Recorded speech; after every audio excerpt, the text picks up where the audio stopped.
Chai!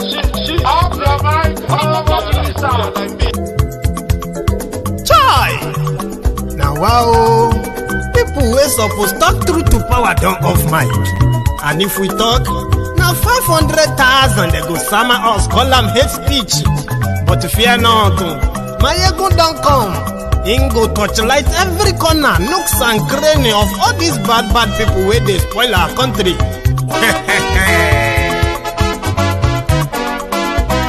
So my people make we laugh, oh yo yo. Maiyegun don't come, oh yo yo. My people make we shout, oh yo yo. Maiyegun don't come, oh yo yo. Maiyegun don't come, man of the masses, oh yo yo. Maiyegun don't. Hello there. So let's check if the audio is better now before we proceed. I don't really know what is wrong. However, we can find out in a sec. So I think we're good. Yeah, sorry about me, sorry for that, everyone. I think it seems that I've not really settled down into all of this properly yet.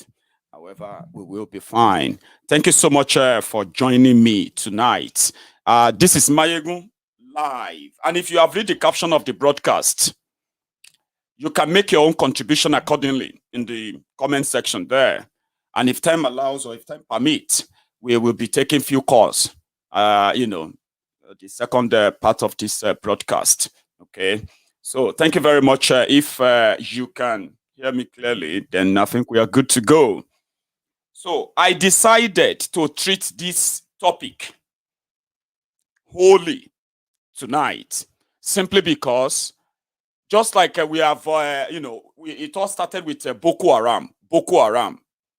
Many people didn't understand what was the reason. What was the Boko Haram fighting for? What was their grievances? And what was it exactly that got them so enraged that they started killing people, beheading people? Then they told us there was Western education that was an Haram. Book Haram. Okay. If that should be the case, except if the government is only pampering them, then get rid of them, because you can't force people to be part of your caliphate if you are a part of a country called Nigeria. However, the game changed. When Boko Haram came to power, they used their media to deceive many people by calling the terrorist attacks in core north, especially in the Middlebelt, part of Nigeria. Their media continued to report the clashes as farmers' others clashes, when it was actually the metamorphosed Boko Haram. They were converted to the Fulani terrorists, same MO, the same operation style, but they used their media to continue to tell people, report it, that it was farmers' others clashes for so long until thousands of people died.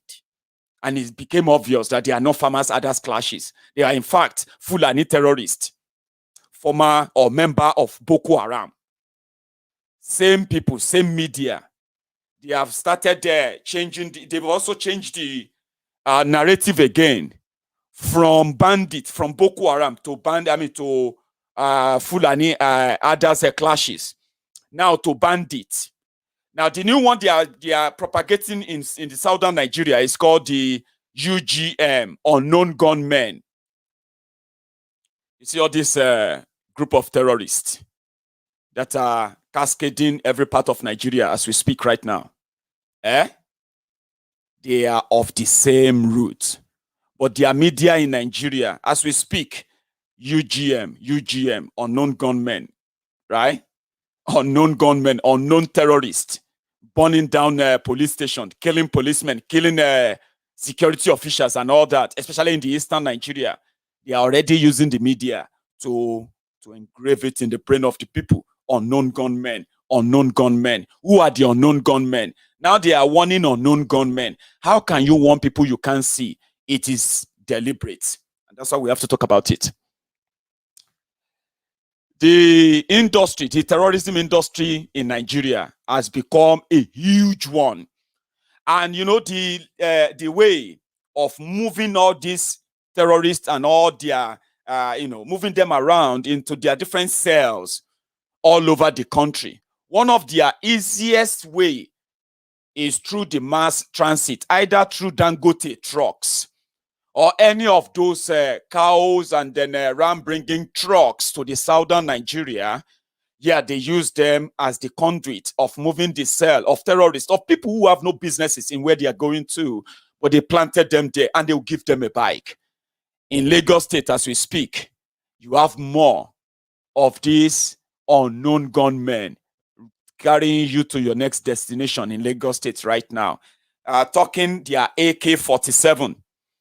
Talking their AK-47 under the seat of their bike. I'm going to show you something today. They call them unknown gunmen. They know them. AK-47 is illegal in the hand of Nigerians, but it is legal in the hand of the Fulani terrorists. So not all of them are bringing cows. That's what I'm coming to.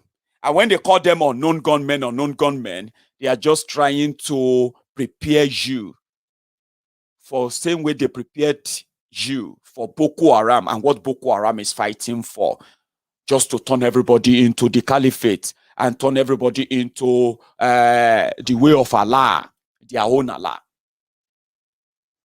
They are not just cows. They are not just, it's not about cows. Some of you are thinking, oh, once you see Fulani terrorists, it's going to come with cows and with guns. Those are the ones who are already activated. They've activated those ones. The other ones they have not really activated in southern Nigeria are those Okada riders. Let me show you something. Just to let you know how easy it is. And let me tell you also something. The only message that they pass is the message of fear. And that is why when you tell the people about them, the first response from these guys will be, oh, are you trying to turn the people against us? Because they want people to remain in palpable fear, that fearfulness of what if the Fulani terrorists get angry? What if they start killing us? Are you going to be the one to defend us? They've already surrounded the entire southern Nigeria as we speak.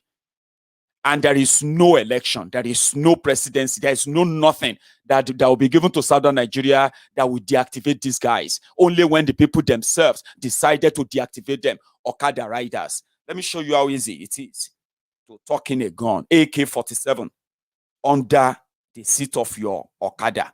And as you are going from your one place to another, you don't know that guy. All of you are complaining of different unknown faces, people who have nowhere to stay, but they all have Okada. There was a time they invaded Osun State, Ilefe, and they were reported then.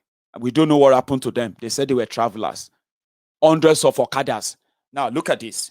For you to know that the invasion of southern Nigeria by these terrorists is beyond cows and guns. Watch this. They're not the moment. Now allow the laugh also. When you don't do your own go, they go say, see, you think saying wise. We don't you don't have to check for the you see, you raise the rubber, they put another top slippers, full loaded magazine. No, this one's not full loaded. They don't use them. With one color. That rifle is not safe. Second one. Wait. Oh, see the town in the back. All this one mostly in the police to go find out. I see that rifle is not safe. This one, this is the. I see that rifle is not safe. Now, do you see how easy it is for them to be? So every Okada you see in Lagos State right now, you are actually probably just boarding Okada of your potential killer. All they need to wait for is just the order. If they want to burn down Lagos State today, all your military, they will be watching them. When they were attacking Lagos State University, Lasu, you remember that video? The soldiers, the police were looking at them as they were destroying everywhere. Now, Lagosians who are telling you that, shut up your mouth, it's because you don't like Tifnumbu.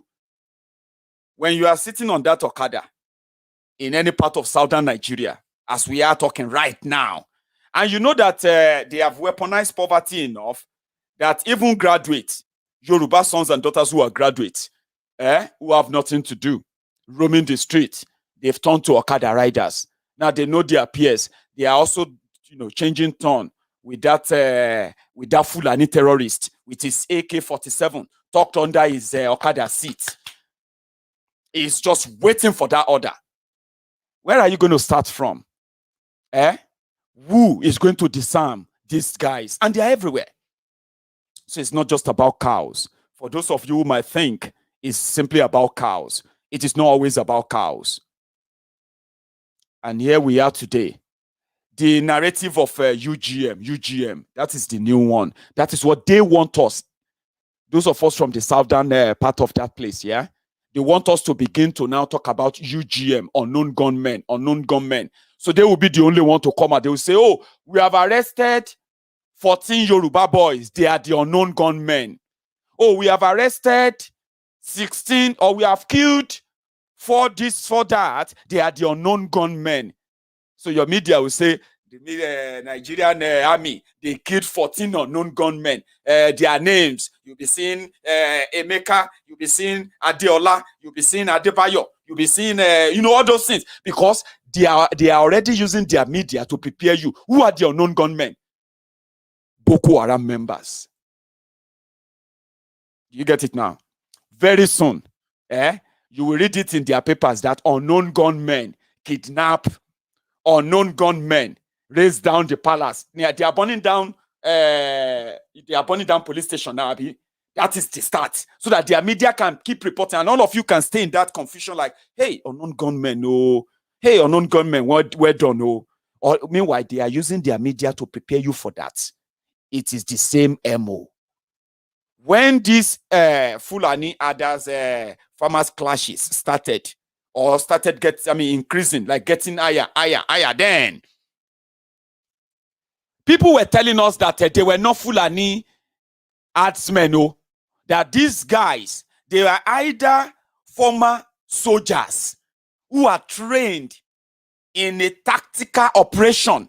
When they say clean sheet, tactical operation, where they say nobody must survive in that village. So you have to do clean job. These are not thugs who they want people to know that, Fulani herdsman, he came back because they rustled his cows, right? So he came back to attack a whole village. People were telling us then that these were not Fulani, these were not herdsmen. These were trained soldiers. And if they are not soldiers, they must be ex-soldiers. If they are not ex-soldiers, then they are definitely Boko Haram members. These are not Fulani. They are not just others, the Fulani herdsmen that you see about. These are organized terrorists who have a state cover, protection. That most of those areas they attacked, especially in southern Kaduna, areas like Benue State, Jos in Plateau State, all those areas they attacked. People who survived told us that 2-3 days before the attack, they will suddenly just see a military helicopter that will just fly over repeatedly, bam, bam, bam. And 2 days after, in the middle of the night, the attack will start. No soldiers, no military, no nothing. They will turn off all the network in the area. You will not be able to make any call. It will be the following morning. Those who survive, they will say, last night, 17 villages were ransacked. How can Fulani herdsmen, because of Fulani clashes, ransack 17 villages at a time? It is them. But many people didn't get to know early enough. It was them. It was the Nigeria government, the jihadist apologists in Nigeria government, the Nigeria regime, Boko Haram's regime. And they were telling people, it's farmers others clashes. Everybody should not try to make it a big thing. It's just farmers others clashes. It's just some clashes. It's dated back to 19th century. It's dated back to 10. Those lies from those criminals. It wasn't farmers others clashes at all. It was state-sponsored genocide. And they were targeted. There were areas targeted. They mapped them out. They ironed those areas they wanted taken over by Boko Haram as we speak today. They've taken those areas up in those states in northern Nigeria. But in the southern Nigeria, they are now trying to prepare us for the same thing that befell them in northern Nigeria. UGM. They'll bomb police station. They'll bomb this, but they will not arrest them. When they are burning police station, when they are killing policemen, they will not arrest them. They will not kill them. Then they will wait for days. Then they will then, pack up innocent people, attack and shoot and kill them, display their bodies and say, we have caught some unknown gunmen. Oh, they are in fact members of this and that. Do you know that to this day, despite all the atrocities committed by these Fulani terrorists in Nigeria, the government of Nigeria see them as this is sad, by the way. They don't see them as terrorists. Okay? They see them as the way they see Afenifere, the way they see Ohaneze Ndigbo. They call them socio-cultural political group for Fulani people. Miyetti Allah. They even put their name in in a big phrased acronym, MACBAN, Miyetti Allah, Katu, wherever. Association of Nigeria.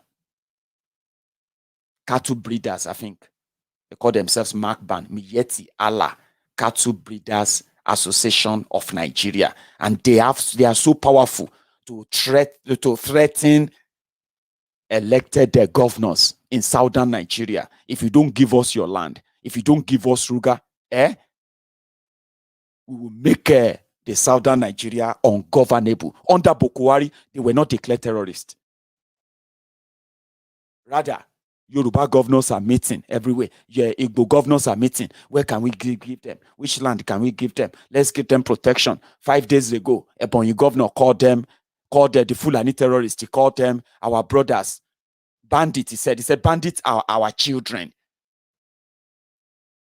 Yesterday, he's warning them that if they kill anybody in Igbo land, if they kill anybody again, Olodo, Umai, they told him to cross over. He crossed over. Now, he knows that there is nothing called unknown gunmen. There's nobody called unknown gunmen. No criminal gang called unknown gunmen.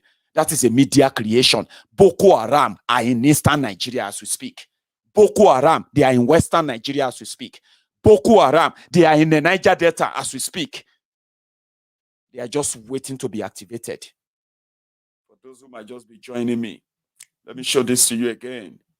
That the Boko Haram that we are now calling the bandits or calling unknown gunmen, they are the same Boko Haram that Boko Haram sustained and continue to rehabilitate. They are the same people. And it is not just about cows. Unknown gunmen is media creation. Unknown gunmen are Boko Haram. Very soon, like I said, you will see them. They will tell you unknown gunmen kidnapped. Then you begin to say, hey, will I say, I don't like this unknown. Will I say this one will be the unknown gunmen? Will I say this one a Boko Haram? Unknown gunmen should not kidnap people. That is when you get to know. But they will prepare you for it. And the bloodbath of that. So it's not just about cows. If you think it's about cows, well, maybe you should watch this. This one is Okada rider, right? Okada rider with gun tucked under his Okada seat, his bike seat. They're not the moment. Now allow the laugh also. When you don't do your own go, they go say, see, in things saying wise. We don't get that. You don't have any checking for the you see, you raise the rubber, they put another top slippers, full loaded magazine. No, this one's not full loaded. They don't use them. With one color. That rifle is not safe. Second one. Wait. See the count in the back. All this one mostly in the police to go find out. That rifle is not safe. This one, this is the. I say that rifle is not safe. So tell me, if they activate just 200 of them in your Victoria Island, your Ikoyi, if they activate just 200, all of you rich people with your police, with your soldiers, with everybody, now just put your life under that just for 2 hours or 4 hours. Then you will realize that it is not just cows. So for all of you living inside that your that your small and big prisons that you call mansions, tucked away, living in your own bubbles. Abi? These Okada riders, all they just need is just to be told to go now. Go ahead now. Or you show them a little bit. And they are already talked everywhere, especially in that your Lagos. And all over southern Nigeria. And there are people who are actually jihadists. Right? So killing them is not really going to be a big deal. It's you who you think you have a precious life that they can't take away. And they are looking at all of you every day. When they carry you on the bike, they look at you, they are shaking their head. Like, you go see, you will see film. And a few times they have shown themselves. I remember when they burned down the whole local government in Lagos Island. How many of you remember that story? They said Okada riders fighting. Okada, Hausa, Fulani Okada riders in Obalende or area, what area then? They burned down the entire local government in Lagos Island. Nobody was arrested, nothing, nada. They said they were just angry. Who will arrest them? After arresting them, what will you do to them? Take them to where? So it's not just about cows. And if to say somebody like this, then should we postpone election because of voting local governments? What would you do about it if they did postpone? Well, what my party will do, mostly to renew the party's decision, not mine. Thank you very much. Sorry, about Boko Haram, the election commission says Boko Haram is the main reason they're doing this.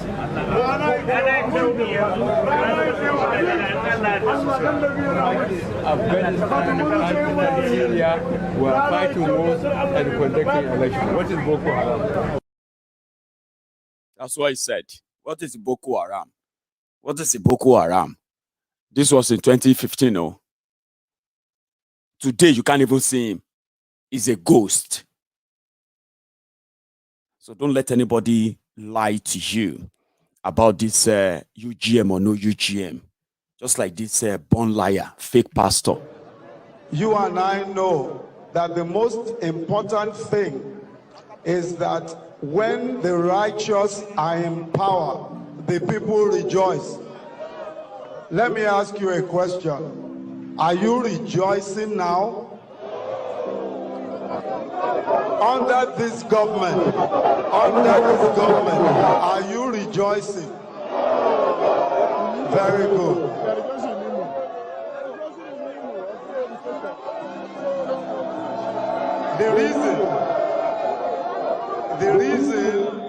The reason why we cannot rejoice under this government is because the scripture says, when the righteous are in power, the people rejoice. So do you see where I come from now? Whenever I want to trash this fake man, do you see where I come from then? You see where I come from when I want to trash his spiritual father, Adeboye? Do you see where I come from? Deceit. The scripture says. What is the scripture saying right now? Now that the righteous, are they not the righteous? You see where I always have problem with them. And when I'm talking about them, I don't want you to take it as if I'm talking about you. Whatever relationship you have with your God is yours. But you see this criminals, this scam artist. I'm not one of those that actually get swayed by their good understanding of the scriptures. When the righteous rules, the people rejoice. So what is the scripture saying right now? That the righteous haven't come to power. Righteous haven't been in power, right? Fake men of God, fake human beings too. Very fake. UGM. I was reading about it and I couldn't really I know I've actually spoken about them before. When I now saw so many headlines today, and I'm like, Ogun State Police Command warned that one unknown gunman. How can Ogun State Police Command warn unknown gunmen never to come to Ogun State? Which one is Ogun State with unknown gunmen again? There are already Fulani terrorists who have sent people to IDP camp, sent them to refugee camps in Benin Republic. Police commissioner in Ogun State didn't give warning to Fulani terrorists. Now they are preparing also Ogun State unknown gunmen. Is there something they know that we, or is there something we know that we don't even know that we know?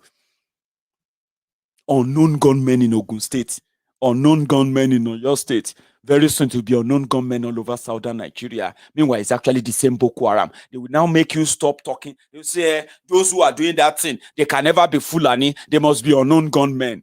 Ha! We're going to travel that road again. Unknown gunmen. Of course not. You know another thing their media are also doing? Sunday Igboho had a broadcast last night. And he was talking about everything. And he was saying, if there is any Yoruba leader, whether a pastor, whether anything, or yeah, that failed to support Oduduwa Republic, God will punish them. And he said, Adeboye just lost his son and all of that stuff. And the Yoruba media there, and so many of those cheap bloggers there, they twisted it to the point that the people called the Christian Association of Nigeria, they are now responding to Sunday Igboho. They said Sunday Igboho mocked Adeboye for the death of his son. That is what they do, their media. The same thing they did and still doing to Mazi Nnamdi Kanu. Their media. And they have a way of playing it well. I was reading some comments on social media today. And I saw some of these on-boot slaves, obedient fools, and the sophisticated morons, the articulated morons, the articulated idiots, and so many others like that, the Buhari idiot and co, who are actually the on-boot slaves of Yoruba land. They had something to feed on. The media fed them with that. Sunday Igboho mocked Adeboye because of his son's death. That is so wrong now. What is wrong with these guys? And I was looking at many of them foaming in the mouth. That's why we never have anything to do with Oduduwa Republic. Go, you carry your Oduduwa Republic, go somewhere. Is that not working? Dear media, all of you will be shot and killed when these terrorists finally come. Unknown gunmen, they call them. Oduduwa Republic. Carry your Oduduwa, because how can Sunday Igboho be mocking Adeboye when his son dies? Mock Adeboye. Was Adeboye even part of the conversation? It wasn't. And Sunday Igboho gave them the same course. The same course somebody like me can also give very, very conveniently. But I know, I don't believe too much on courses and all of that. I have to be honest. So I'm not so good at it. But if it comes to mind, I know how to hamaramo when the spirit says, so yeah, talk am. It's a straightforward one. Yorubas are being killed. Yorubas are enslaved in Nigeria. It's so funny when you see some of these jobless, unemployable Yoruba sons and daughters whose lives have been destroyed by the same system that they have no clue about. When you look around and see what Nigeria has done to them, and you see them say, I love my country, I love my blah blah blah, you just have to shake your head. Same set of people. And the system that destroyed them, defend it. Jobless, unemployed, unemployable, poorly educated, miseducated. And here you are. Once they give them something to gaslight with, then they jump at it to say, this is why I don't want to believe in any Oduduwa report. As if to say, Sunday Igboho, you need Sunday Igboho before you can believe in your own freedom. Look at what they have done to you. Me, I'm not poor. I'm not poor. I am not poor in Jesus' name. And you are living in the poorest capital of the world. Continue to tell yourself that. And we see them and tell them, they will say they prefer to be recolonized by UK, by anybody, even China, they don't mind, than to fight for a freedom that they can live for their own children and say, well, they know that Nigeria is bad. They will tell you Nigeria is very bad. Nigeria is bad. We all know that. Then why don't you just walk towards breaking away from it and get in? I forget it, Jare. Why do I want to go? Is it Sunday Igboho that will be the president in Oduduwa Republic? Very dafty people. And they are doing it deliberately. Not that they are too daft. Not because they don't know what they're talking about. As if to say they needed their Sunday Igboho to tell them that they deserve a better life. As if to say Sunday Igboho is going to give them that better life and not them taking it for themselves. But it's easier. Sunday Igboho insulted Adeboye. Can you imagine? Sunday Igboho said, and that alone, never in my life. I used to believe in that Oduduwa Republic before self. I don't believe again. Olorun. Don't believe. You shall believe in one Nigeria. Abi? Hold on to your one Nigeria.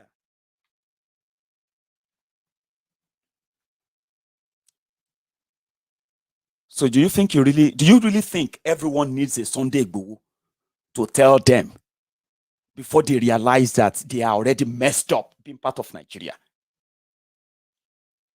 Is there anything that these Fulani terrorists cannot destroy? They came in, they destroyed the judiciary that wasn't really in any better shape, right? They finally destroyed it. They destroyed the trust. Something that some people have been disguising and lying about for so long. They destroyed all of that. There's no trust among the tribes in Nigeria anymore. All the ethnic groups in there. There's no trust. Forget it. People can patch it on political level. It is just for political profit. They destroyed that trust. They built on impunity. They built on what do you call it? Total subjugation or takeover. Ethnic supremacy, and all of that. That's what they built on.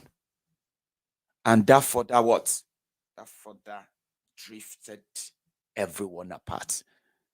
They destroyed your naira completely. People never believed that there will be a day that you will be exchanging £1 for 680 naira. I don't know, maybe before the end of this month now, I'll be changing the £1 for your naira. I'll be changing £1 for maybe 700 naira or 705 naira by the end of this month. Because I remember towards the end of last month, when I was making money transfer to Nigeria, £1 to your naira was 680 naira. Just 20 naira to 700 naira. So don't be surprised. But there are people who never believed it will ever get there. Ever. I forget it. Nigeria will be, somehow. Last, they will turn you to Zimbabwe. You will be carrying 1 billion naira to go and buy bread. You'll be paying 15 billion naira just to buy 4 liters of petrol to go and feel that I better pass my neighbor generator. It will get there. So they destroyed that. Finally, they destroyed that long-held myth. That long-held myth of giant of Africa. The army of Nigeria, they are the best on ground operation. America even respect them all over the world. They've gone, where they've gone for a different operation, they have been so excellent, blah, blah, blah. All those myths died in the last 10 years when Nigeria faced the real war for the first time. 1967 war was a genocide. It wasn't a war. They thought it was something they could just get over and done with within just about 2-3 days. They call it Biafra War. It was a Biafra genocide. Genocide committed by Gowon, Obasanjo, Buhari, Danjuma, Muritala. What's that guy's name again?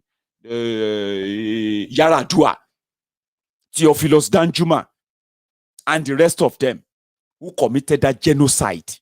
Today, they are your elder statesmen in Nigeria. And they say, a person will win. They write history. If you win, you will write history. people where they consider as what do you call, who have lost or who surrendered. They can't write history. That is what happened in the case of Nigeria. That wasn't war. It was a genocide. The plan was to commit a full 72 hours genocide and calm everybody down. But that lasted for 3 years. It was a genocide. It wasn't a war. The real existential war that exposed that Nigeria is not a giant of Africa. Nigeria is a crippled, disabled giant, a useless giant, a burden to the rest of Africa.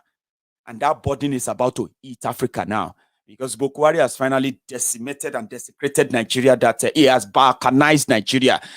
Even though he's standing, he's standing aloof, trying to stop what he called a secession, right? It's not a secession. Boko Haram balkanized Nigeria. It broke Nigeria into pieces, and the rest of Africa is about to feel the burden of that crippled giant called Nigeria.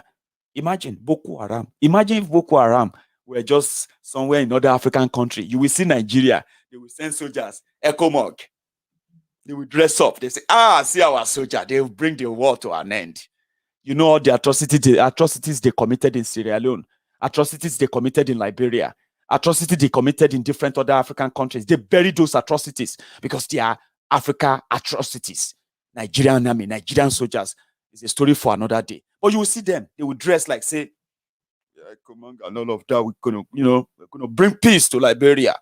Gonna bring peace. But for 11 years now, they couldn't bring peace to the country that is taking peace. Big brother Africa. Big brother Africa. Now, big brother Africa is now begging America, please, America, send soldier. Send soldier. Well, I mean, I think the first point to make is that African leaders appear to have lost their dignity. And because they have lost their dignity, they are being treated in the most shabby manner. And they are being treated in the most shabby manner to their own applause.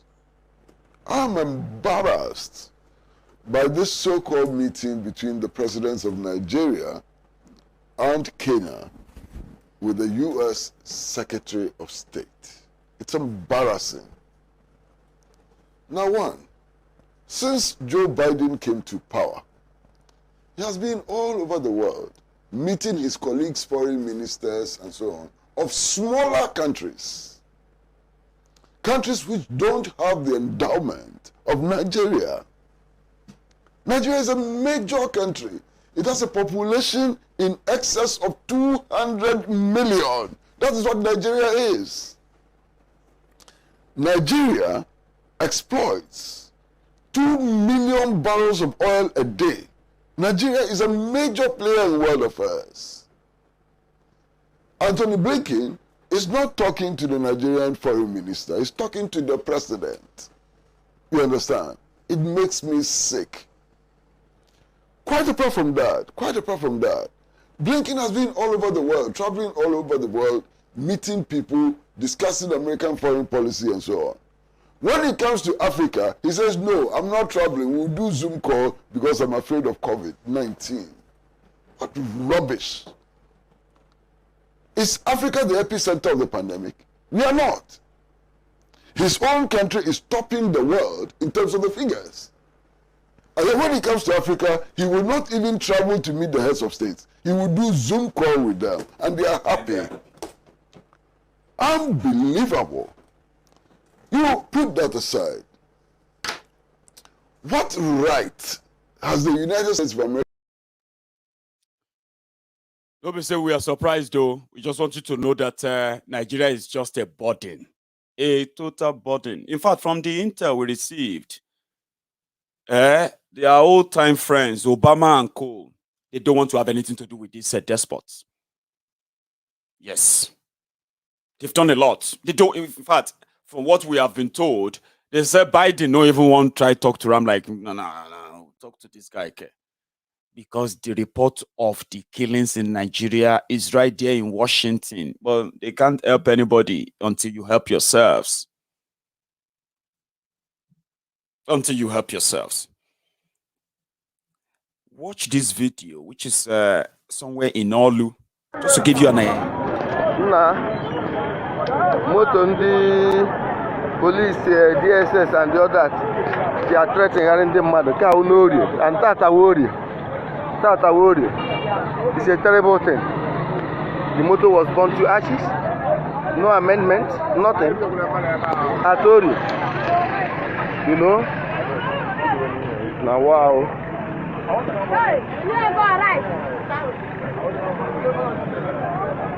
The motor was burned to ashes. Now, wow. Many of them burnt. Now, wow. Between Odie, from Olu to Umahia Road in Olu town. The motor was burnt to ashes.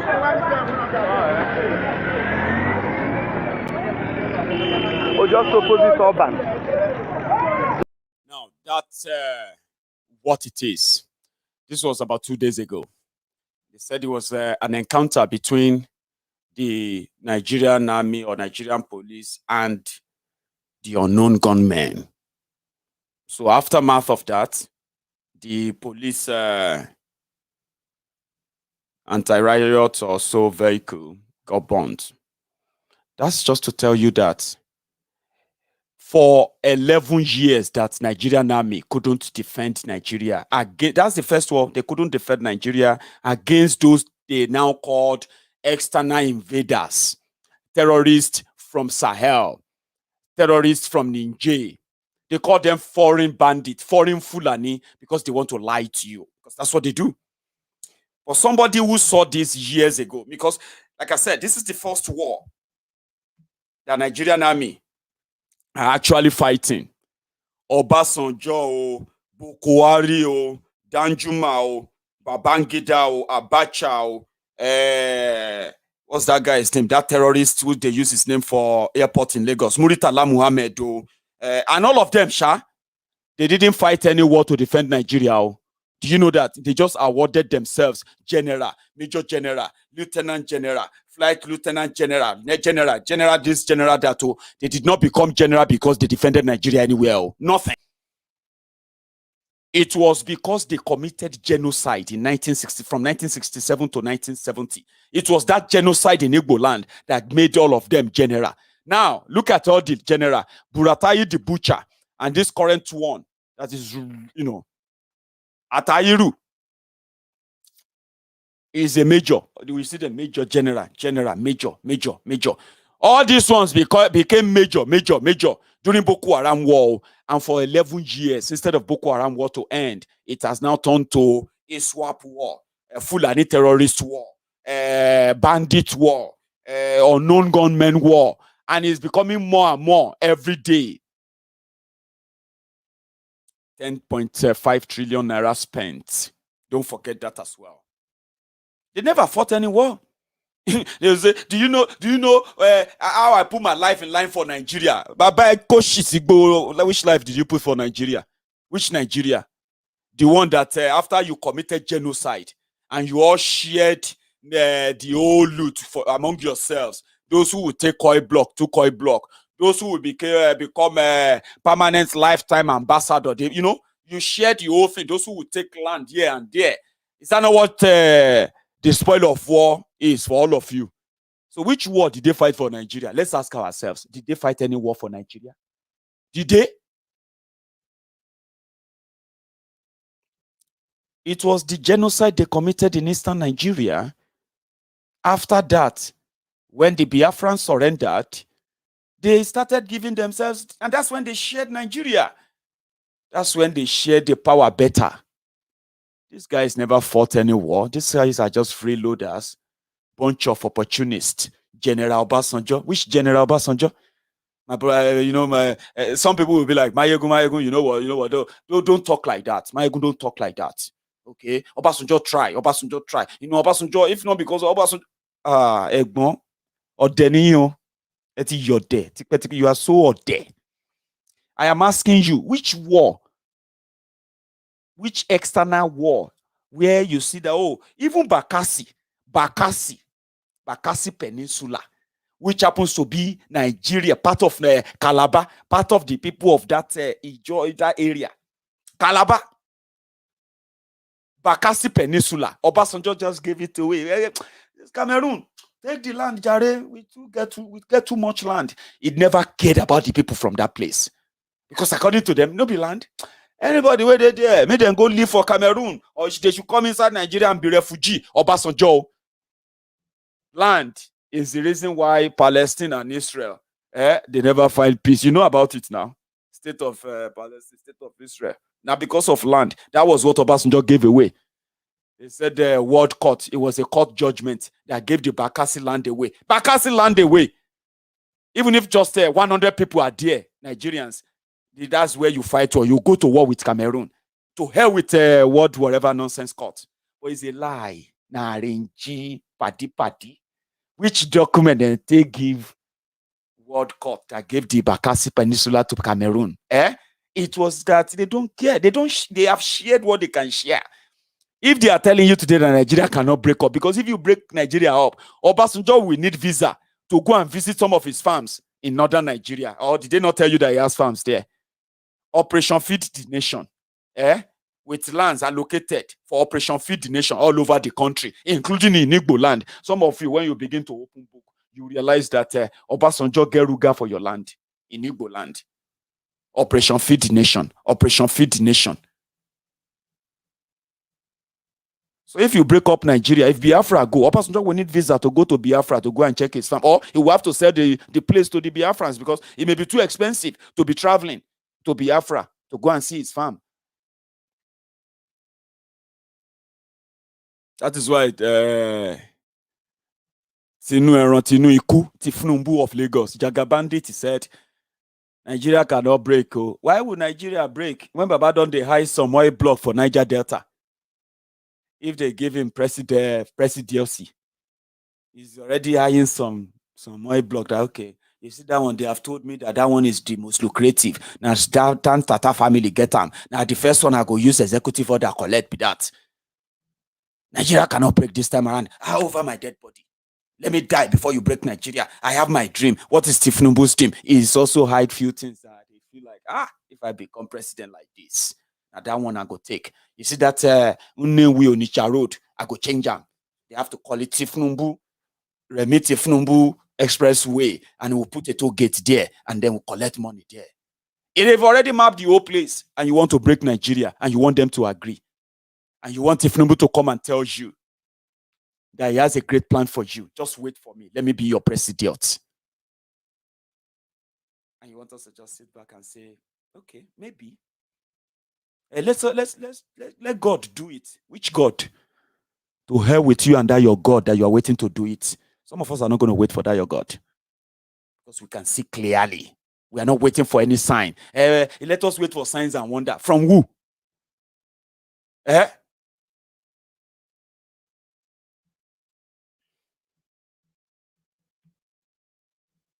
I picked this up for those who have seen this long time ago. And it's no other person who traveled the world after calling on everybody that something is coming, he traveled down to warn you. They used this video back then against the IPOB. But that video makes sense now. I will go on world tour to beg and plead with Yoruba sons and daughters to raise money to protect those who wants to protect Yoruba land. Years ago, he made this appeal in America. To support what we are doing. We need guns and we need bullets. I know we love life so much. That's why we name the human being a mad. That's why we don't kill. To kill somebody is very difficult for us. So to ask the gathering of people, please, that we need guns and bullets and weapons, will be very, very difficult for you to digest. But without it, our side will overrun us. They have succeeded in planting a culture in Imo State. One big, massive problem we have. The same thing that happened to me in Akwa Ibom. If they succeed in triangulating, because in life everything is in triangle, if they get over it, if they take Port-Harcourt, then we are finished as a people. Completely gone as a race. You will come back home, you know the way to your father's compound, because they are coming. Boko Haram is everywhere in Biafra land. They will overrun us in a matter of minutes. And the world will not talk about it, because mankind is afraid of Biafra. They believe that Biafra, after Biafra comes, the world will come to an end. Ask any wise man, they will tell you. They believe that Biafra is the last miracle. Once it comes, life will come to an end as we know it. But we know that they are wrong. We know that this very promise that was made to us a long time ago, only if we go back to the Most High, we will realize our potential must be seen in our lifetime. Biafra is very old. Those who don't know what Biafra, I'm from Afara, a place with B-I in front of my village, you have Biafra. So we know who we are. We are not mistaken about our belief in the irreducibility of Biafra as a nation, as a people, as those who have come here to bring life to the world. That's what we answer Igem gospel. There is no place you go to Mujubu and say, I don't know, not even the Jews answer Mujubu. I'm sure you know what it means. We have a place in Enugu called, what's the name again? It's called Unmasking. The children of the kingdom of heaven. I don't know what else you need. We shouldn't be here in the first place. We should be in our land development, building it. So I can travel all the way from my village and I can go to, maybe travel to Amansi and then go back the same night. We have the potential in this room to do it. Only if we can rise up to that very challenge. That is why the same way that is. I know some of the people who are who are at that meeting, they are watching my broadcast right now. And I can tell you, it was a very popular meeting. It was invited to the, I think, can somebody give me the name of this worldwide body of all the Igbos, especially the most powerful one, that one in America. I think it's called the Igbo World Congress or World Igbo Congress. I don't know. They were very powerful, very rich. They are powerful because of the resources and the kind of caliber of Igbos who are part of that. So they invited him. And he was telling them, people who are like, you know, many of them, they were children. Some of them, they participated in the Civil War. Some of them were children during the Civil War. So when Nnamdi Kanu was telling them, we need guns. We need guns. They are coming down. Excuse me. They are coming down. Once they take this place, once they take that place, it will be us next. And once they get to us, that's it. We are finished. Some of them stood up at that meeting that they were like, Igbo Congress, yes, I think it's called. Or World Igbo Congress. God bless you. Thank you. I think I remember that. Very powerful organization. You don't know. Some of them stood up. They said, I remember a woman who stood up and they said, Mazi Nnamdi Kanu should. That everything he's been saying about war, guns, that she's scared. That because today, many of them now, they now know better. Many of them are watching me now, who are members of World Igbo Congress in America. Very powerful organization. And they are now backing the IPOB. They have already backed the ESN as we speak. But years back, when he was telling them that we need guns, they were like, gun. Hey, you know, we fought war. I remember that video. Go on YouTube and search for that video. Today, they are willing, joyfully, gladly, and faithfully, they are donating that money for that gun now. Now that they have realized that the people are frost there, Ogocha, they are now in Enugu, they are now killing people right there in Ebonyi, right there in those communities that some of them in America would never believe will happen. Now they are what? They are faithfully, gladly, joyfully donating that. Nnamdi Kanu asked them about 7 years ago. That is what the situation will still be for so many of you who are still neither here nor there. Give it time. I am somebody who actually believes so much in time. I don't know. Maybe because it works for me. When I say time sounds like it's forever. It's not. I keep telling people, you want to be there, or you are here. What is the difference between here and there? Check the word, check the letters. It's T. Here, there, T. And what does that T stands for? Time. The people who were so afraid when he was talking about guns 7 years ago, they are now the ones who are now complaining that there is not enough gun to help the ESN.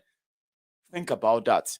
And you see, Nigeria military, very senseless. Look at that message. You read that message of Nnamdi Kanu. Compare that message to this and tell me that we are overreacting. Tell me if I am overreacting. You listen to that of Nnamdi Kanu, Abi? Listen to this one. Bayelsa belongs to Jigawa. The oil in Delta belongs to Jigawa.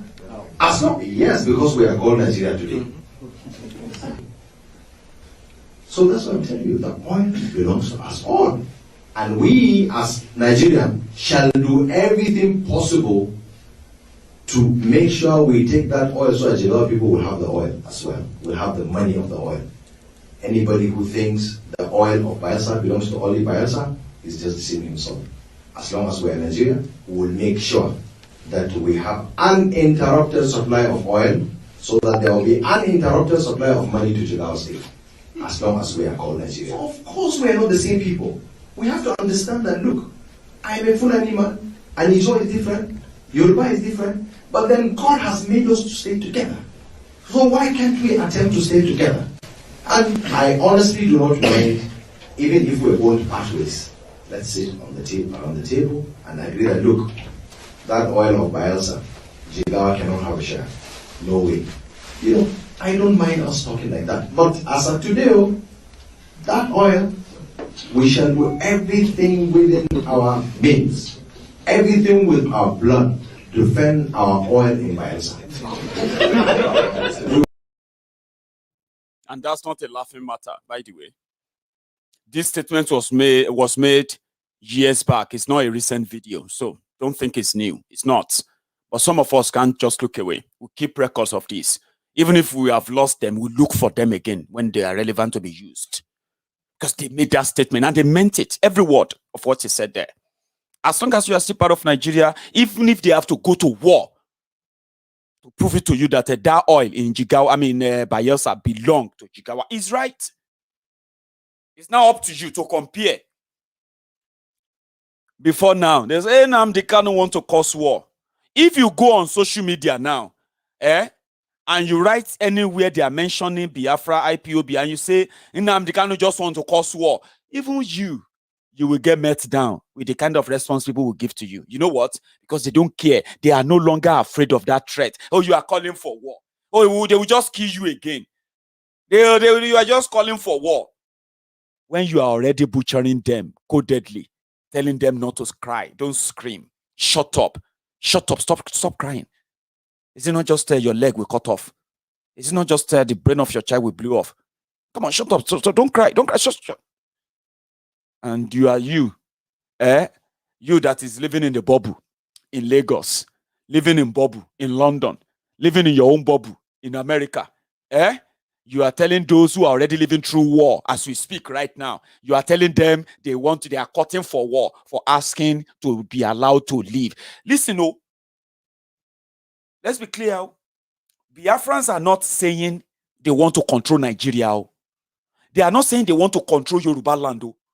They are not saying they want to control Sokoto Caliphate. They don't want to control anywhere. They said, let us leave. Please. And Nigeria brought war upon them. That is exactly what happened. Okay?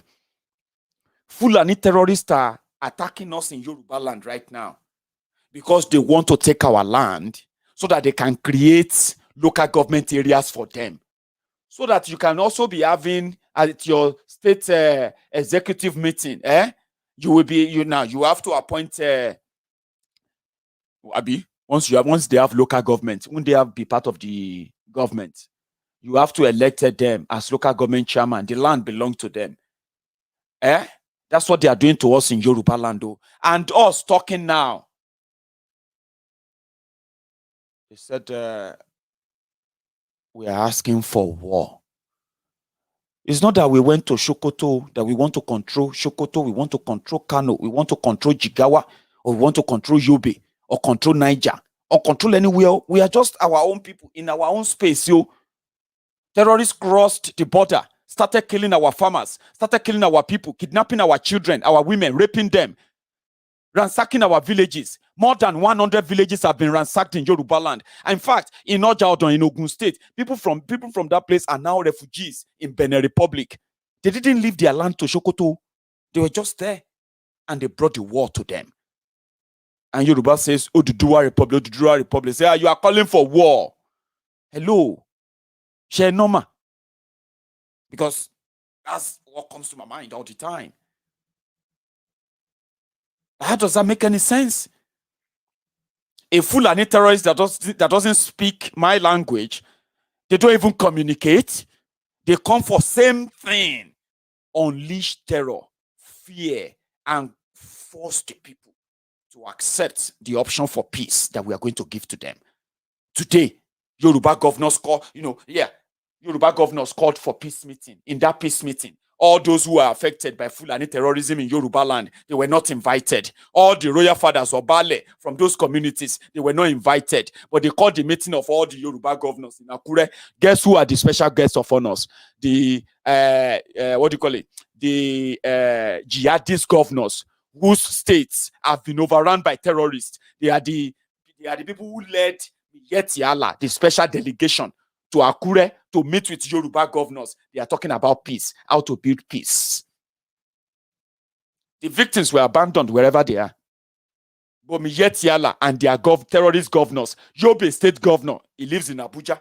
As we speak right now, you must have heard about Gaydam. Gaydam is now under the control of terrorists. Niger state governor lives in Abuja. Niger state is where you have Shiroro. 4 local government areas in Niger state where Abdusalami Abubakar come from, where Babangida come from. 4 local government is now in control of terrorists as we speak. Niger state. But these people left their people who are now the other one from Zamfara, another terrorist from Zamfara. They all went to Akure to go and do peace meeting. Or now Yoruba can enjoy peace in the hands of terrorists in Yoruba land. And the terrorists, the mastermind of the terrorism in Yoruba land, they were the special guests, special delegation for the peace meeting. After the meeting, they said, Miyetti Allah and Amotekun, they will work together. Miyetti Allah will start their vigilante organization in Yoruba land to help protect Yorubas. Oh dear, my blood was boiling. Peace meeting. And part of that peace meeting is that give the gun to the terrorists, give them cars, and let them roam your street. Is that not the dream? The dream to become your Lord and your Savior, isn't it? I'm happy that that is not happening.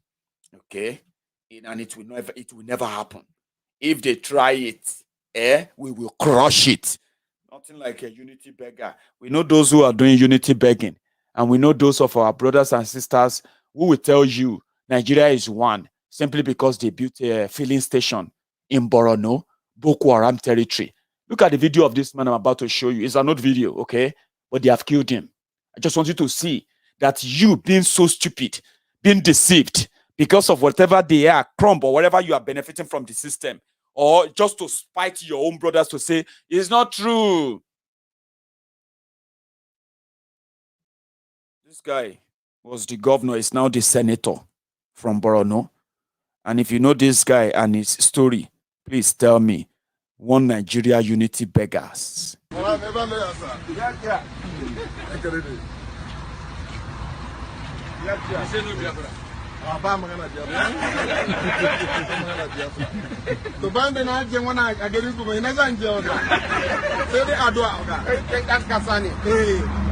Azankuni, one that is story. Amin, Oga. Amin, Benjamin Ariwani. You salary Hadamu. For our great grandfather, they know some women will divide. Some of them say, you bang a line. Yaramuna, Tipana, Ukuna, that is thank you, sir. God bless you.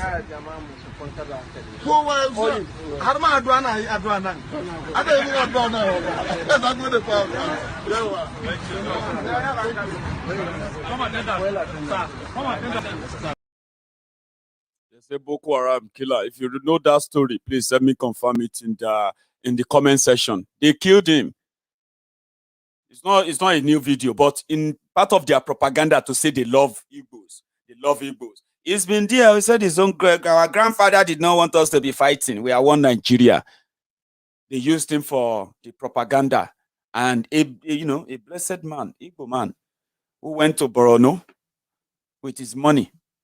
Abi, what do you think is in Borono? Then get crude oil in Borono. He opened a filling station and other businesses. When they are ready for him, they burned down the filling station. They shot and killed him. I remember that his pictures and all of that was all over the internet. But yeah, you can double check that for me. Go on there. That's how terrible they are. One Nigeria is absolute nonsense. And the only people who are shouting one Nigeria, who don't understand that one Nigeria, are the Southerners. And it's so unfortunate. I'm going to open the line now. And I hope I made a bit of clearance on the issue of UGM and all this nonsense. Yorubas, don't listen to that. They are coming for Sunday Igboho. They are desperate. They are doing a lot. And their media will do the job for them. But do not fall in that hand. Okay? Sunday Igboho is one. And a very, very strong force as well. But the real people who make up and that will make up the Oduduwa Republic, they are more than, because we have many of that Sunday Igbohos. I am one of them, and I'm not the only one. So therefore, there's no just a one Sunday Igboho.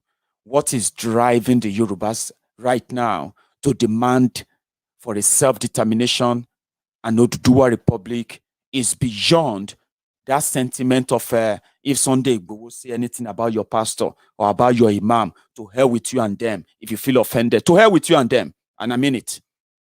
Very, very serious. I mean it. So we don't care. And we won't care. I remember I told people, I said, there are people that will never be wrong in my book. And there is a reason for it. Because whenever they become wrong in my book, hello. Hello. Yeah, please give me 1 second, please. There are people that will never be wrong in my book. And the reason why they will never be wrong in my book is that whatever they do, whatever they say, they will never be wrong. Because when you go after them, you know what you're doing? You are doing the job of those who kept you in this current state, or who kept the people in that sad state that brought about a Sunday Igboho in the first place.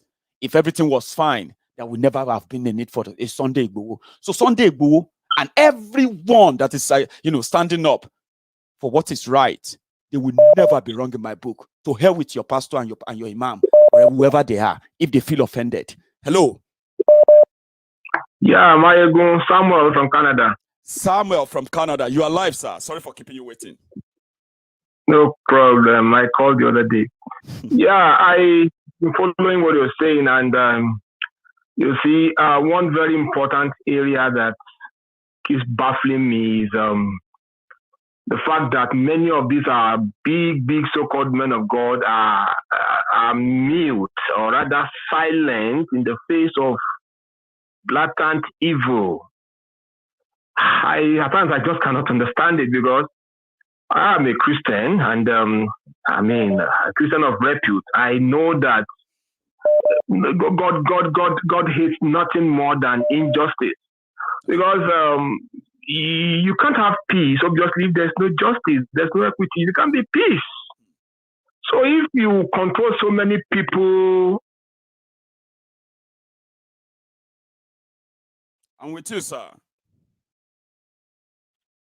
yeah, you should stand up and stamp down evil, even if it means at that stage of life. What again are they afraid of? What again do they want that they haven't gotten? So it baffles me how these people keep quiet in the face of all this evil and are not on a very sharp, clear, distinct side that everybody should know. Okay, this is it. You know, it's baffling. Then, of course, I always want to say that the power of the people, the awareness is becoming very, very big now and enormous. We are almost there. I know that someday in this generation, we will see this change come true. You know, I was listening to Sunday Igboho earlier. It's like he's going under a bit to just brought much more energy and vigor now that is granted that interview, I think earlier on today, you know, and all that. So I know that the power of the people will prevail. Like I said the last time, the victory of evil over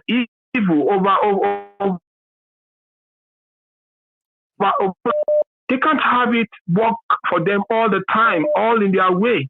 You know, so I'm quite happy with the way things are going.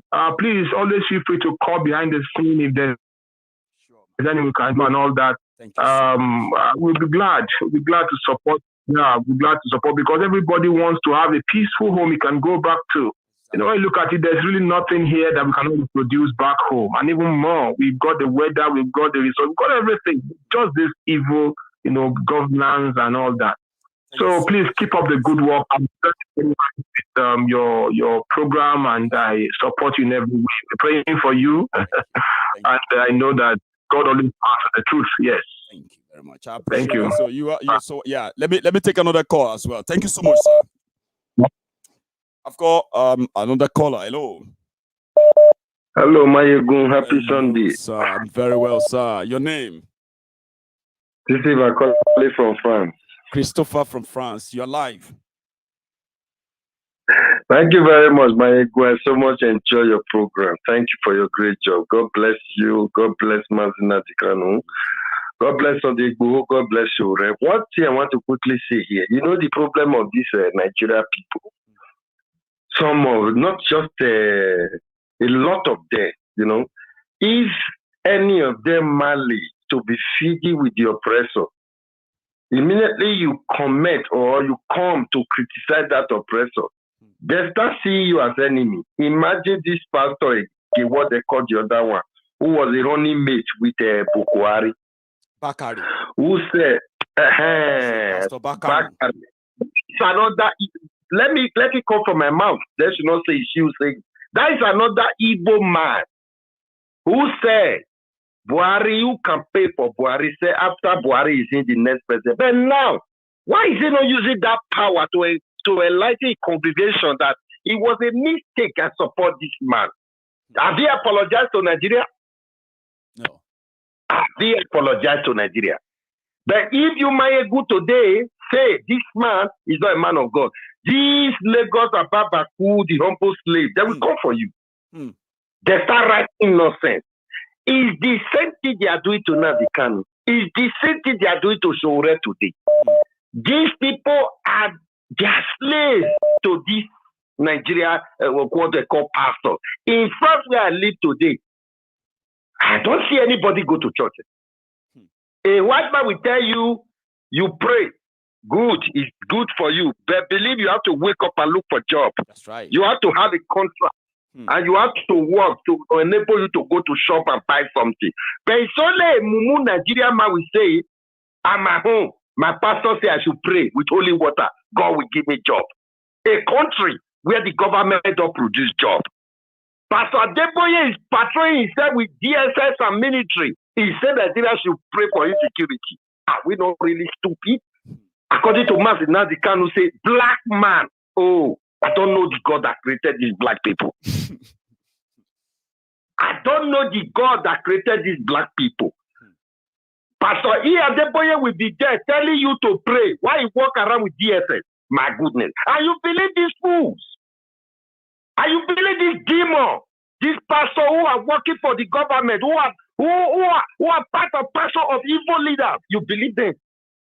When Sunday Igboho talk, you say Sunday Igboho don't trust man of God. It don't concern him. Obasanjo talk, it's another statement. This one, this is a bunch of evil. Some people still defend Jonathan today. Jonathan was in office for 6 months. Maiyegun, you live in Europe. A man that couldn't fix life for 6 years. He couldn't build one standard hospital in Niger Delta region. He couldn't change what is wrong when he was there. Now he's telling you Buhari is bad. I tell no bunch of disabled. Maiyegun, in this modern age we have now, how can you have security without no light? It's not possible. The Nigeria don't have light. They are telling you we deploy soldier. Maiyegun, where you live, did they deploy soldier there? But in your street, there is CCTV camera everywhere. My car sleep outside. I don't have to worry. My car has been there. I've had my car for the past 1 year now, right? It sleeps outside there, not in my compound. I don't get garage. I don't get gates. Thank you very much. But the typical stupid Nigerian man will tell you the government is doing everything. How are you doing everything without you don't have light? Well, I don't know how people feel security when you don't have light. And no government is talking about it.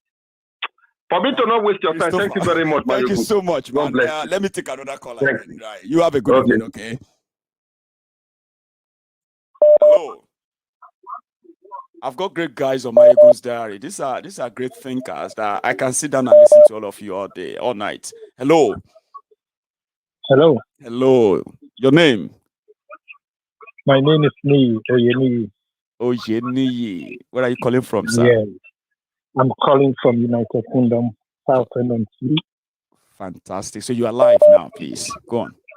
Yes. I heard something today on YouTube with regards to Sunday Igboho, and it really shocked me. I like him so much. He was inviting Tinubu to come and be president of the Yoruba nation. Is it true? No, it's not. Did I really hear that? It was a sarcastic statement. They were reading comments when it was live, right? One of the comments said, Tinubu wants to be president in 2023. That we should wait after that. Yes. And Igboho now responded that, well, if Tinubu wants to be president of anywhere, he should come and be president of Oduduwa Republic. We are not part of Nigeria again. That's what they took out of context. Look, it was also inviting Fani Kayode. I said, what? Where are we going? Why are we going this way? Why are we going this way? We have to start afresh. In fact, my suggestion will be everything will go smoothly.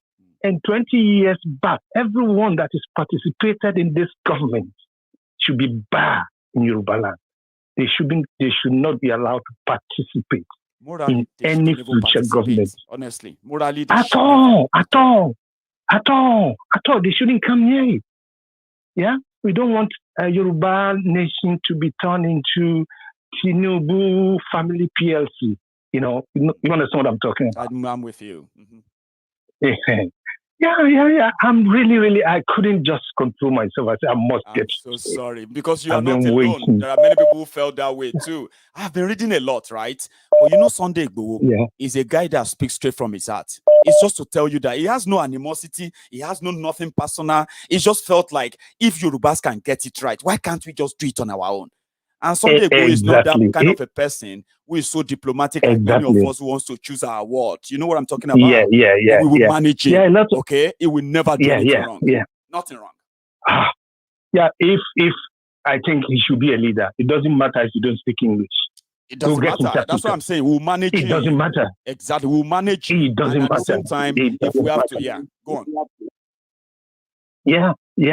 So I enjoy your program. I've been watching you, and sometimes when I wanted to say something, you just take it out of me. Then I will drop the phone. I say, no, this is it. We are aligned so much. Yeah. Thank you for what you're doing. Yeah, I enjoy it so much. Now I can sleep. Because since I heard that, but don't go to sleep yet. Okay? I wasn't myself. We still have about 20 minutes to go. Okay. Right, I will keep listening. Thank you very much. Yeah. Bye-bye. Yes, sir. Yeah. So I have another caller. Hello. Hello there. You're live.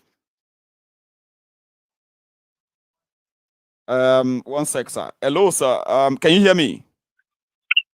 Hello, good evening, Maiyegun. Good yes, evening, I can hear you. If you can hear me. Yes. This is Ola from London. Ola from London. You are live, sir. Yeah, I just want to contribute to the talk that is going on. So basically, I really thank you for what you have been doing, and God will strengthen you. You know, one of the things that always come to my mind, let me talk like a mathematician. You know, Christian, especially when it comes to Christian, Christian is one of the problems we have in Nigeria. And any one of them that has to be the Christian leader, that does see that, let them come out and tell us what they have done that can make us not to attack them as a religion leader, as a Christian leader, so to say. In a church, in a street, if you have 1,000 streets, in that 1,000 streets, you have maybe 2,000 churches. And during these 2,000 churches, if you calculate how much they are making in a year, maybe in this church, you have 2,000 churches. And 2,000 of them have been making close to 1 billion in a year. Now, this 1 billion, what are they doing at it? You will see that they are building mega churches, 100,000 churches. Do you need that one? You need to build a factory. Let our people work. You know one thing, yes. Right? Sincerely, right? For the sake of those who are watching, sincerely, I would never have cared about whatever they do in the churches or whatever they do. If they stop dabbling into politics, if they could stop telling people God told them about this person, about that person, to doing that, if they could stop making statements about governance and politics that defend the politicians and all of that, I care no hoot. Because normally if a country is working, right, a government would tell us if they are doing anything illegitimate in those churches. You know that. But it's a business of rob my back, I rob your back. Then in return, airports talk to the chippy, not even to question the government because it is God who sent us. Do you get what I mean now? I wouldn't have bothered. Worse than the politicians. You know what I mean? Than the politicians.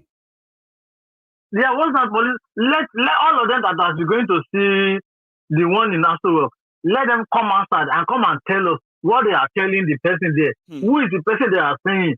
Let them come and tell us. If they want to do question and answer in the parliament, it will be on the social, it will be everywhere. We will listen to the question. That's right. The question the MP are asking the Prime Minister, they will ask him a question, he will respond.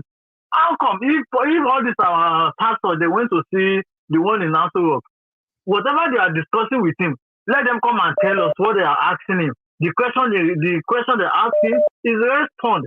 What is their conversation? They can't say it. They're just going there to take money. And somebody will say Sunday Igboho. If Sunday Igboho is not even attacking them, somebody was saying the question and they are saying, what did he have to say to them? He said it doesn't concern him. It doesn't have anything to do with that one. And the Nigeria idiotic media, all the nonsensical bloggers, they twisted it. Well, it is their problem. But what will solve the problem is for Nigeria to be divided. I was reading a comment about Chegun, that guy that always stand up against the guy that started N-Side some days, maybe last year. Oh, Sega.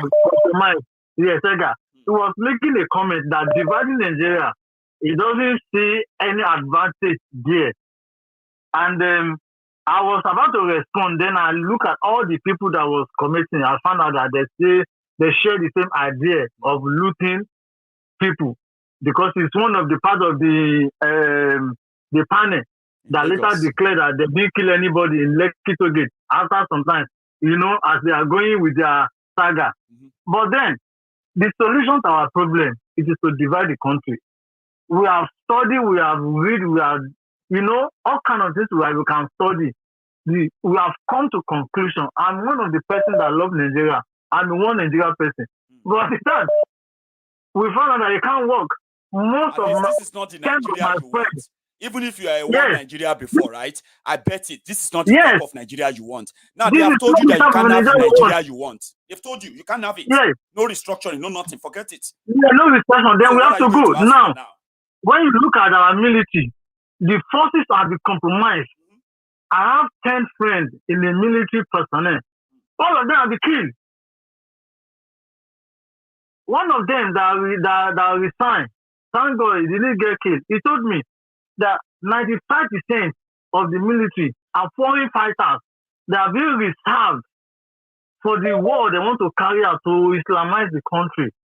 And this guy told me if they go to war front, they will just tie them from behind. Sometimes, if they are going to, maybe they are going against Boko Haram, as they are on their way, information has reached Boko Haram before they get there, and Boko Haram will ambush them on the road. Thank you so much, Ola. And you found out that many of our, thank you, my brother. God bless you. Thank you very much. Yeah, you have a good evening, Baba. Thank you. Yeah, let me take Thank this you. one. Yeah. I have another caller on the line. Hello. Hello. Hello, sir. Hello. Yes, sir. Hello, You're how are live. you? Your name? Oh, it's great. Wait. Ayo, calling from Florida. You're from Florida. You're live, sir. Yeah, great. Well, Maiyegun, thank you for all the wonderful work you do, and thank you for educating the people about what's going on. I know we still have a lot of people in denial, and your sort of like daily broadcast is helping to shift the thought process of a lot of people. So please keep up the good work. It seems like at this point everyone is an expert on what's going on. It's pretty clear that Nigeria is being hijacked by the Sokoto Caliphate, and the Nigerian army has in effect become, the colonization tool that is being used to sort of like spread terror all around the country. I guess my question is, and my hope is, the Southwest, the Yoruba people are anticipating war, and I hope we do have things in place. I hope we have people training, and I hope we have access to weapons, because this is obviously going to come to a head at some point very soon, and we're going to need to defend ourselves and our land. I don't know if you have any insights on that. And Ayo, we are capable. Ayo, see, we might not be able to display the kind of weapons that we see out there, right? But before Yoruba go down, many of them will be gone. And Yoruba won't go down without a fight, right? Normally, we know that when it comes to men and the number, we are not new to this. We've had an opportunity, and we have we have a mechanism of recalling those who have fought a different battle in Yoruba land in the past. Some of them who have been internal battles that never really made it to the headline or made it to the national, like what we have today. These are existential threats. Okay, we have our Rekoyas, we have the OPCs, we have so many other local, security organizations who, because of this threat, they've been building ranks. Don't let me say much, but let me tell you something, right? It won't go down without a fight. That's certain, 100%. Okay. Well, that's very good to know. The second thing I wanted to mention was we need a uniform way of donating.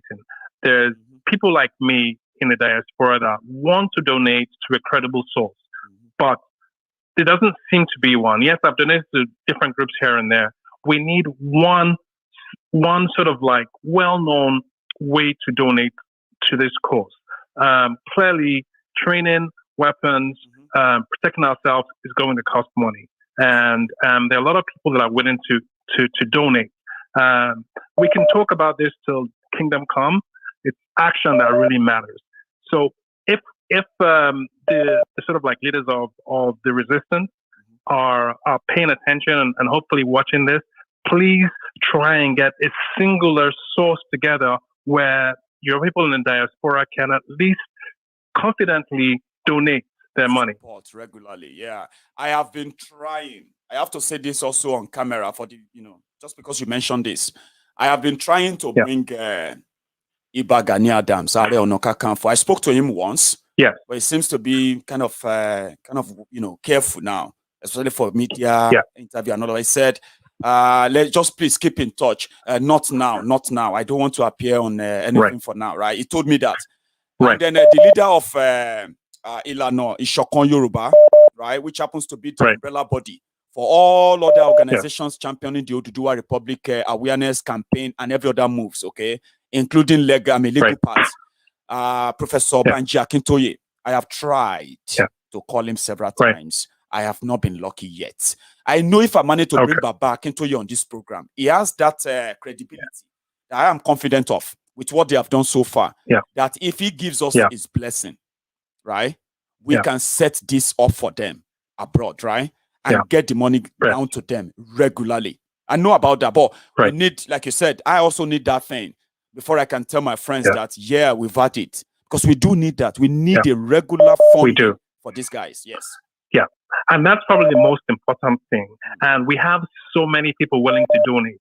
Like I said, we can talk all we want. Action is what matters. That's right. People who are in touch with the resistance need to focus on gathering funds. The money is there waiting for them. Yes. They need to move in that direction and focus singularly on doing that because nothing else matters. Thank you so much, AY. That is on record now, and I will report back. If I manage to get Baba Akintoye here, once I manage to get in touch with him, and we make an arrangement, before his appearance, I will list my credible questions, which aligns to what many people have been asking me. Yes, you are not alone. Many people really want to help, but they don't know how. Yes. Thank you so much, AY. Let me take the last call. Thank you so much. Thank you for the good work. You are so welcome, bro. Yeah, take care of a good one, sir. Yeah. So, you are going to be my last caller. I'm sorry I welcome you with that. Hello. Hello, Maiyegun. Hello, sir. Yeah, thanks for taking my call. Okay, I wanted to... Your name, this is Wale from Chicago. Please, go on. I wanted to speak to issues that came up about the statement that Igboho made regarding, one of the callers said Tinubu made mention of, Igboho made mention of Tinubu and inviting some other Yoruba, Fani Kayode and all that. Look, that particular statement, Yoruba man okay, I think, or is it a dauro? Figure of speech. If like that's what people call it, figure of speech. Yeah. Or should we say sarcasm? Go on, please, Wale. Yeah, look, that particular statement, that is a very high-level political statement. And I think that the way Igboho aimed it was aimed at I call it a psychopolitical attack at the jugular of Tinubu's political ambition. Because if you look at the alliance that Tinubu has formed with the North, they already have this. They already cast this doubt, this distrust that he cannot be trusted. One, and for Igboho to now make that statement, they already thought that he was the one funding the agitation of the Odua, right? He's accused. They suspect him that he's the one funding this, by the way. Same way they suspected him that he was the one funding NSAS. He's in soup anyway. Exactly. Lots of money. Yeah, go on, Bali. And then for Igboho to now make that statement, and it will now give them that, that sense of affirmation or confirmation that, yes, maybe Tinubu is behind. And that definitely is going to ruin his chance for the, trying to get the presidential ticket that he is aiming for, his political ambition. I think that practically that makes sense right there. That makes sense, Wale. That one way or the other, without touching or saying anything about Tinubu, right? The message has been received by this Fulani hegemony and oligarch in Abuja. That yes, didn't tell you, it's Tinubu that is sponsoring them. So one way or the other, is probably send the wrong signal now to them in Abuja that they can't trust Tinubu because Tinubu can come and be the Dua president. Go on, Wale. And then another thing that I think that statement, that political statement, is going to do is to appeal, to appeal to the Tinubu's base because there are so many Tinubu diehards out there. And once I think that when they hear that statement, they might, they just want Tinubu to be president so that they can have some sort of they might have an alternative if he's not president of Nigeria. I believe that statement is going to appeal to their base, to the Tinubu's base, and in fact, at this point, with that particular statement, Tinubu will have no choice than to actually succumb or to fall in line with the agitation of the OPC. He's going to take the bait. I believe he's probably going to take it because that's the bait. He's going to take, but at the same time, there will be no bait, Wale. We'll go just. There is no look. Let me finish. Let me finish. Okay. There will be, he's going to try to take the bait because he will see that there is no chance for him with his Northern Alliance. Absolutely. Okay. And at the end of the day, once he takes that bait, once Odudua is achieved, okay, we can now, deal with him in our own, way. Because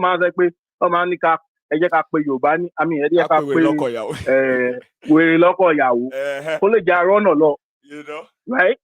I know that. Yeah. But one thing is one thing is this. I keep telling people, right? This is not a competition, Wale, right? If Tinubu tomorrow, I'm saying this now on camera, by the way.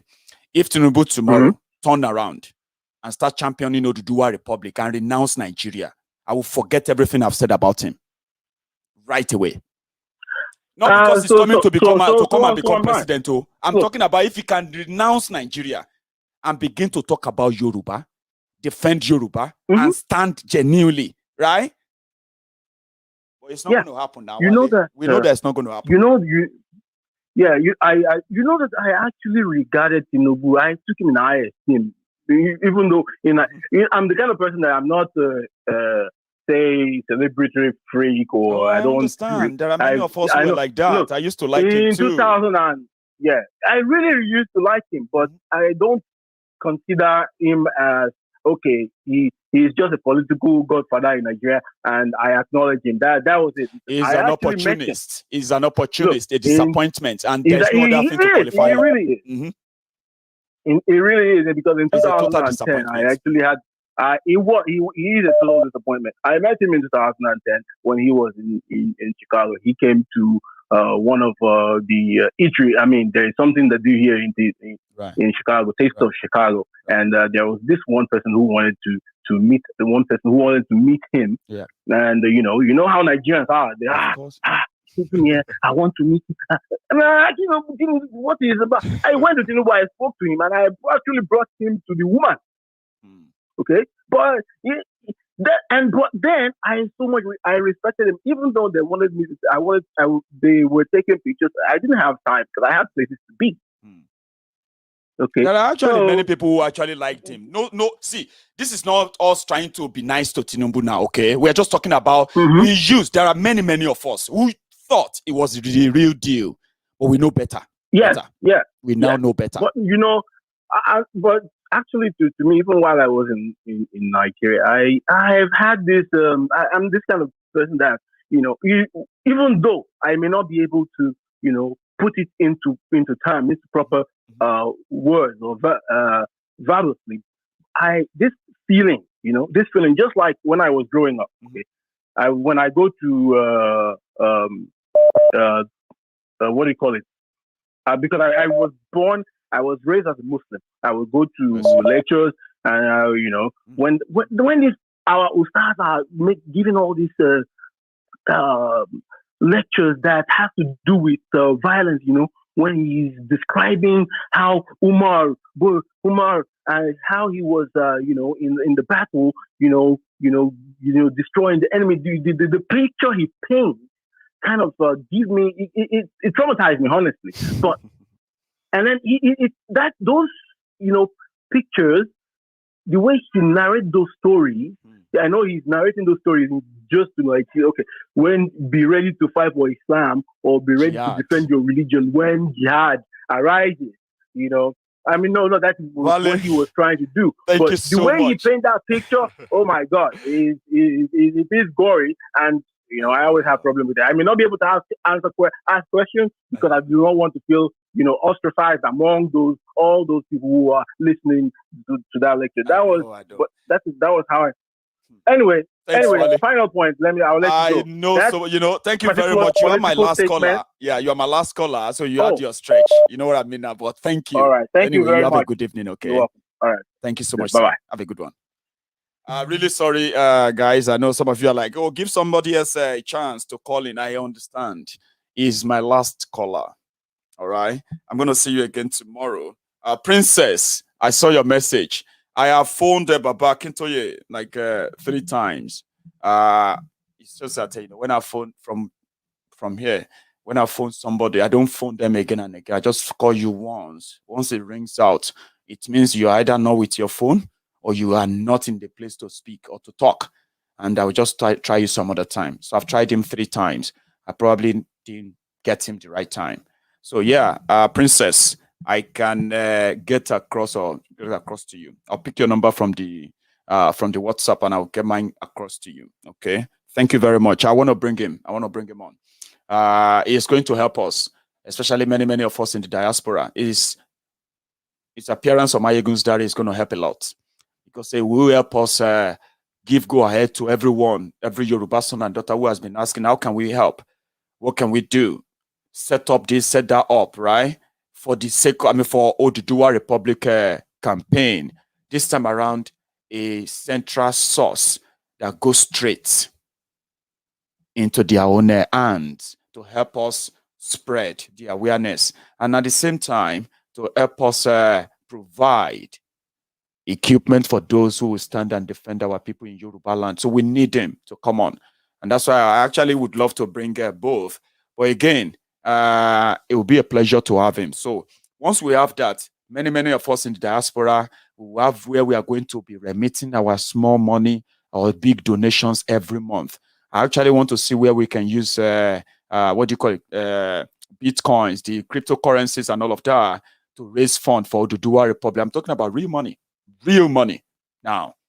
So it's possible, but we want to do it the right way so that everybody can key into it, and then maybe we can then use the opportunity, right, to spring up and activate all of the Yoruba. Yoruba Republic or Oduduwa Republic campaign teams, groups, organizations all over the world. And you can join one in your own country. You can join one in your own city, wherever you are, all over the world. But we need that symbol. We need to activate it. Once we activate that, the rest is done. I'm so confident of that. Thank you to every one of you who phoned in today. You know what I mean?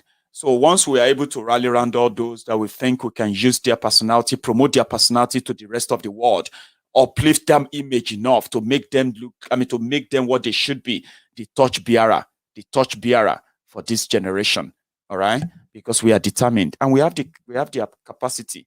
So I'm working on that and I will get back to you once I get a hold of Baba Kintoye. So just before you go, I have had one of my fans, one of my viewers, who told me that they've used SendWave very well. If you check the description of this video, you will see the link to your SendWave app. If you are in the UK and you do send money to your relatives and family members in Nigeria, SendWave is free. If you check the link in this video, click on that. You can send money directly to their bank account, okay? And the good thing about it is that if they are using GTB Bank, Fidelity Bank, Access Bank, right? If you send money to them, an automatic domiciliary account will be opened for them, and they will collect their money in dollars, okay? So, which means they can go out there and change the money if they want. If you have an account in Nigeria that you want to put money into, or you want to put money somewhere where just before you go to Nigeria, and you don't probably just want to put it in somebody's account, right? If you have your own account, use SendWave. And if you are using SendWave app for the first time, use that promo code Politico. Yes, Politico in your next transfer. If you use Politico, the receiver will receive an extra £5 or $5 in Nigeria. That is the Politico promo. In Spain, this app is available. It's not available everywhere yet, as we were told. Not available in Dubai. It's available in the UK, US, Canada, Spain for now, as we have been told. If you're my friends from this part of the world, you can use it. Okay, download the app and it's free. Sending your money as well, it's free. Okay, thank you very much for that. Just for the mention today. I'm going to see you again some other time. But before you go tonight, remember, if you haven't subscribed to Maiyegun's Diary Politico, maybe you should do it now before you go. Until I see you again.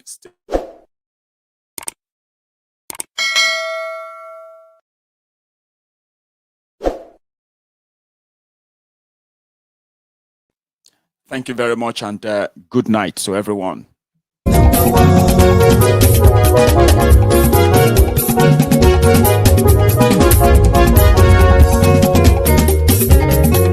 Àní ẹ̀sùnra kì í. Maiyegun ti dé. Maiyegun ti dé. Ọ̀jẹ̀lú ẹ̀sùnra kì í. Maiyegun ti dé. Àní ẹ̀sùnra kì í. Maiyegun ti dé. Lórí Facebook. Maiyegun ti dé. Àní ẹ̀sùnra kì í. Maiyegun ti dé. Lórí YouTube. Maiyegun ti dé. Àní ẹ̀sùnra kì í. Maiyegun ti dé. Bọ́ba bá gbé wúrẹ́. Maiyegun máa wí. Àní ẹ̀sùnra kì í. Maiyegun ti dé. Ijó ìgbádìyẹ. Maiyegun máa wí. Àní ẹ̀sùnra kì í. Maiyegun ti dé. Prẹ̀sìdó bá rúfin o. Maiyegun máa wí. Àní ẹ̀sùnra kì í. Maiyegun ti dé. Kí gómìnà kówó jẹ. Maiyegun máa wí. Àní ẹ̀sùnra kì í. Maiyegun ti dé. Ọlọ́pàá tí ń darí bá. Maiyegun máa wí. Àní ẹ̀sùnra kì í. Maiyegun ti dé. Aṣòfin tí ń rúfin o. Maiyegun máa wí. Àní ẹ̀sùnra kì í. Maiyegun ti dé. Òkúra olóṣèlú. Maiyegun máa wí. Àní ẹ̀sùnra kì í. Maiyegun ti dé. Ọ̀jẹ̀lú ẹ̀sùnra kì í. Maiyegun ti dé. Àní ẹ̀sùnra kì í. Maiyegun ti dé.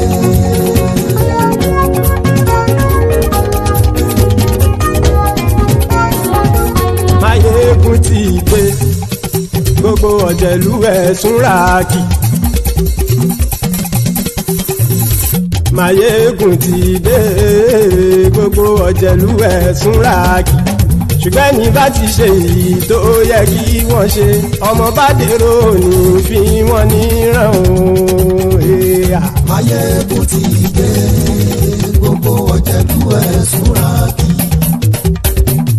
Maiyegun ti dé. Gbogbo ọ̀jẹ̀lú ẹ̀sùnra kì í. Ṣùgbọ́n ní bá ti ṣe èyí tó yẹ kí wọ́n ṣe, ọmọ bá dèrò ní fi wọ́n níran. Wọ́n fowó bẹ́ẹ̀ o, Maiyegun ó sọ pé wọ́n ò fẹ́ bẹ́ẹ̀. Wọ́n fowó bẹ́ẹ̀, Maiyegun ó sọ pé wọ́n ò fẹ́ bẹ́ẹ̀. Oníkan ṣáàtì ṣe èyí tó yẹ kí wọ́n ṣe, fáwọn ará ìlú tó gbé wọn débẹ̀ o. Maiyegun ti dé. Gbogbo ọ̀jẹ̀lú ẹ̀sùnra kì í. Maiyegun ti dé. Gbogbo ọ̀jẹ̀lú ẹ̀sùnra kì í. Ṣùgbọ́n ní bá ti ṣe yìí tó yẹ kí wọ́n ṣe, ọmọ bá dẹ́rọ̀ ò ní fi wọ́n níran. Kì máa yí ṣe eré.